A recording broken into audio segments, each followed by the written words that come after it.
Hello दोस्तों, क्या आप तैयार हैं इंडिया के स्टॉक मार्केट के इतिहास की सबसे बड़ी लिसनिंग के लिए।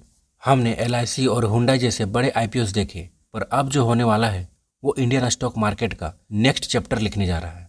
मैं बात करने जा रहा हूँ ऐसे इकोसिस्टम की जो हर हिंदुस्तानी के मोबाइल और घर से जुड़ा है। जी हाँ, मैं बात कर रहा हूँ रिलायंस जियो और रिलायंस रिटेल के आईपीओ की।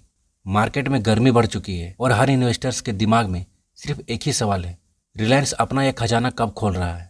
एक तरफ 50 करोड़ यूजर्स वाला डिजिटल जायंट्स और दूसरी तरफ 19,000 स्टोर्स वाला रिटेल किंग।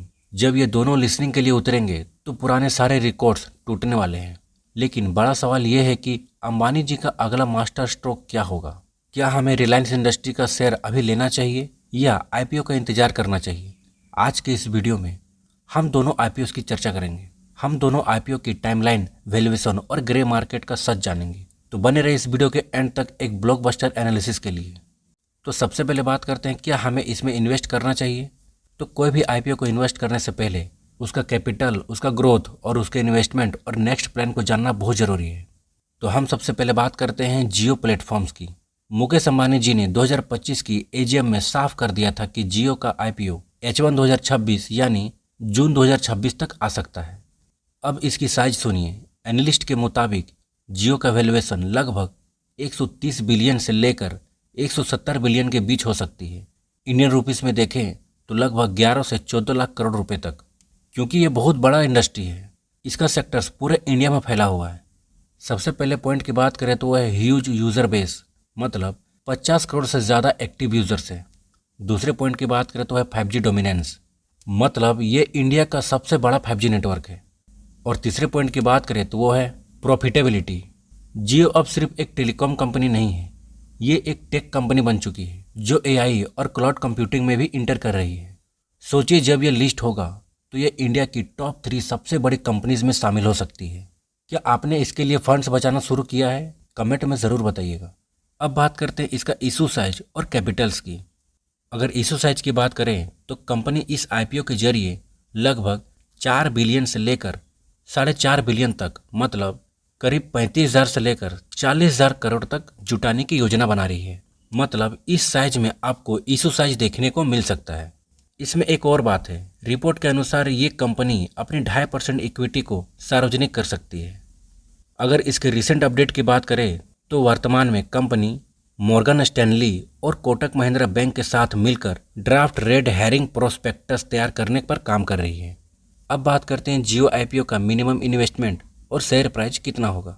अगर शेयर प्राइस की बात करें, रिटेल निवेशकों के लिए शेयर की कीमत 1,048 से लेकर 1,457 के दायरे में रहने का अनुमान है।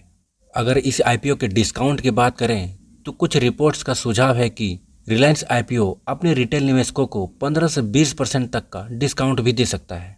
और अगर इसके मिनिमम इन्वेस्टमेंट की बात करें तो कम से कम एक लॉट के लिए निवेश की राशि लगभग 14,000 से लेकर 15,000 के आसपास रहने की संभावना है। अब सबसे इम्पोर्टेंट बात करते हैं और वो है एक्सपेक्टेड लिसनिंग गेन की। क्योंकि जियो का आईपीओ भारत के शेयर बाजार के इतिहास का सबसे बड़ा आईपीओ हो सकता है। इसकी लिसनिंग की बात करें तो इसकी लिसनिंग भारतीय स्टॉक एक्सचेंज मतलब बीएससी और एनएससी दोनों प्लेटफॉर्म पर होने की संभावना है।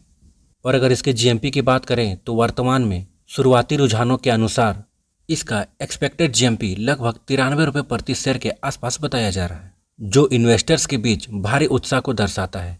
इस जियो आईपीओ लिस्टिंग के साथ ही जियो मार्केट कैपिटलाइजेशन के मामले में भारत की टॉप 3 कंपनियों में शामिल हो सकती है। लेकिन इसके रिसेंट अपडेट की बात करें तो कुछ ताज़ा रिपोर्ट्स के अनुसार एसईबीआई के लिस्टिंग नियमों में सरकारी बदलाव के इंतजार के कारण ड्राफ्ट फाइनल करने में थोड़ी देरी हो सकती है, जिसे अब अप्रैल 2026 के फर्स्ट फाइल में रखने का टारगेट किया गया है। अब हम बात करते हैं दूसरे बड़े धमाकेदार आईपीओ की, और वो है रिलायंस रिटेल। दोस्तों, रिटेल का प्लान थोड़ा अलग है। मार्केट रिपोर्ट्स के मुताबिक रिटेल का आईपीओ 2027 तक शिफ्ट हो सकता है, क्योंकि रिलायंस अभी एग्रेसिव एक्सपेंशन से हटकर प्रॉफिटेबिलिटी पर फोकस कर रहा है। इनके पास 19,000 से ज़्यादा स्टोर्स हैं, चाहे वो ग्रोसरी हो, फैशन हो या इलेक्ट्रॉनिक्स हो, हर जगह रिलायंस है।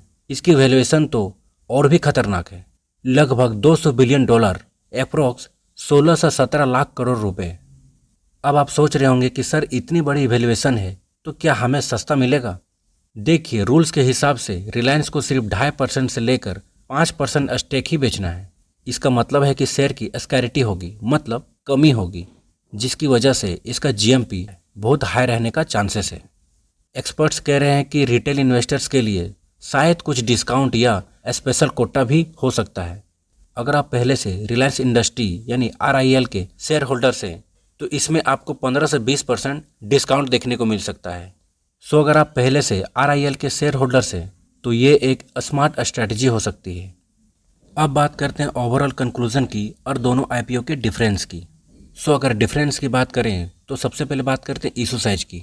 रिलायंस जियो IPO का इशू साइज 4 से लेकर 4.5 बिलियन, मतलब 35,000 से लेकर 40,000 करोड़ के बीच में हो सकती है।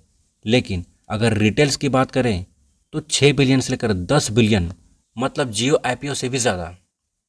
सो अब बात करते हैं ओवरऑल कंक्लूजन की।